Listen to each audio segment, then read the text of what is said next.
Regnum Christi Daily Meditations, helping you encounter Christ in your daily life. All she had. A meditation for Monday of the 34th week in Ordinary Time. From the Gospel of Luke, chapter 21.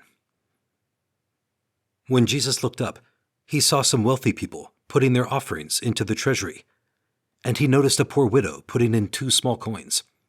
He said, "I tell you truly, this poor widow put in more than all the rest.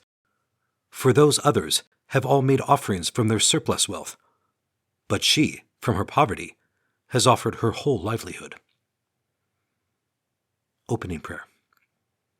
Lord Jesus, make my heart more like yours, generous and magnanimous. Encountering Christ. 1. Jesus notices. The Gospel passage today starts with Jesus looking up. Jesus notices. He noticed the rich people and what they put in the treasury. He noticed the poverty-stricken widow. He notices our external actions and our internal dispositions and intentions. This reality calls us to live under that gaze.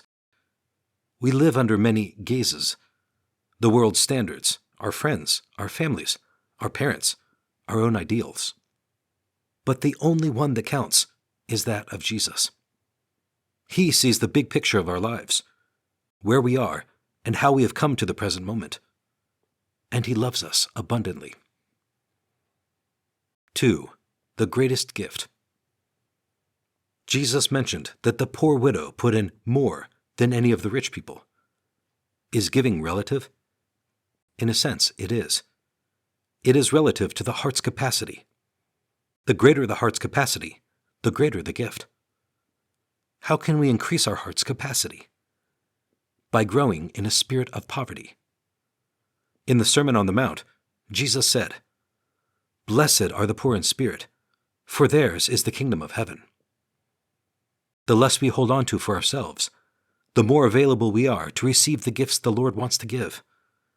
And in return, all we have can be returned to the Lord or given in His name.